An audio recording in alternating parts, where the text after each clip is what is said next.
Hi ಎಲ್ಲರಿಗೂ. ನಾನು ಇವತ್ತು ಮಜ್ಜಿಗೆ ಸಾಂಬಾರು ಮಾಡ್ತಾಯಿದ್ದೀನಿ ನೋಡಿ. ನಾನು ಹಾಟ್ಸನ್ ಅನ್ನೋ ಮೊಸರಿಂದ ನಾನು ಮಜ್ಜಿಗೆ ಸಾಂಬಾರು ಮಾಡ್ತಾಯಿದ್ದೀನಿ.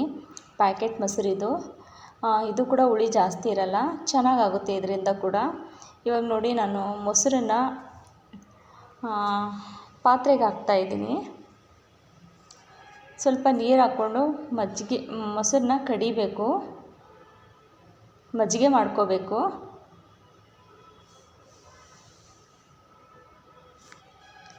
ತುಂಬ ಚೆನ್ನಾಗಿರುತ್ತೆ. ಈ ಬೇಸಿಗೆ ಟೈಮಲ್ಲಿ ಈ ಥರ ಮಾಡಿಕೊಂಡು ಸಾಂಬಾರು, ಬರೀ ಬೇಳೆ ಸಾಂಬಾರು ಮಾಡೋದ್ರಿಂದ ಇದು ಕೂಡ ತುಂಬ ಚೆನ್ನಾಗಿರುತ್ತೆ.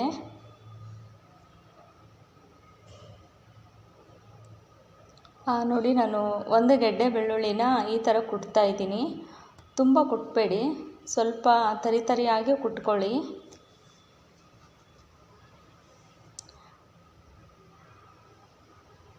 ನಾನಿಲ್ಲಿ ಹಸಿಮೆಣ್ಸಿನ್ಕಾಯಿ ಕೂಡ ಕುಟ್ತಾಯಿದ್ದೀನಿ. ಇದು ಕೂಡ ಕುಟ್ಟಿ ಹಾಕಿದರೆ ತುಂಬ ಚೆನ್ನಾಗಿರುತ್ತೆ ಅಂತ ಸ್ವಲ್ಪ ಉಪ್ಪು ಸೇರಿಸ್ತಾ ಇದ್ದೀನಿ ಅದಕ್ಕೆ.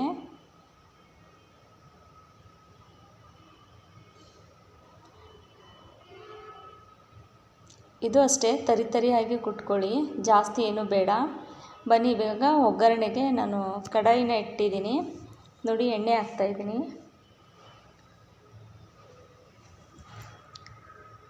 ಮೂರು ಇಲ್ಲ 4 ಸ್ಪೂನ್ ಎಣ್ಣೆ ಹಾಕಿ, ಇವಾಗ ನೋಡಿ ನಾನು ಸಾಸಿವೆ ಜೀರಿಗೆ ಹಾಕ್ತಾಯಿದ್ದೀನಿ, ಕರಿಬೇವಿನ ಸೊಪ್ಪು ಹಾಕ್ತಾಯಿದ್ದೀನಿ, ಆಮೇಲೆ ಕುಟ್ಟಿರೋ ಬೆಳ್ಳುಳ್ಳಿ ಕೂಡ ಸೇರಿಸ್ತಾ ಇದ್ದೀನಿ ಇದಕ್ಕೆ. ಹಸಿಮೆಣ್ಸಿನ್ಕಾಯಿ ಹಾಕಿದ್ದೀನಿ. ಹಸಿಮೆಣ್ಸಿನ್ಕಾಯಿ ಈ ಥರ ಪೂರಾ ಸಣ್ಣ ಹಾಕಬಾರ್ದು, ಈ ಥರ ತರಿಯಾಗಿ ಕುಟ್ಬಿಟ್ಟು ಹಾಕಿದರೆ ತುಂಬ ಚೆನ್ನಾಗಿರುತ್ತೆ.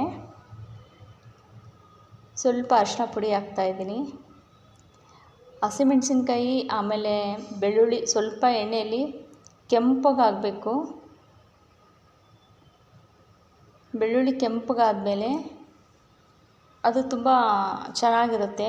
ಮಜ್ಜಿಗೆ ಸಾಂಬಾರಿಗೆ ಸ್ಮೆಲ್ ತುಂಬ ಚೆನ್ನಾಗಿರುತ್ತೆ ನೋಡಿ. ಇವಾಗ ಮಜ್ಜಿಗೆ ಸೇರಿಸ್ತಾ ಇದ್ದೀನಿ.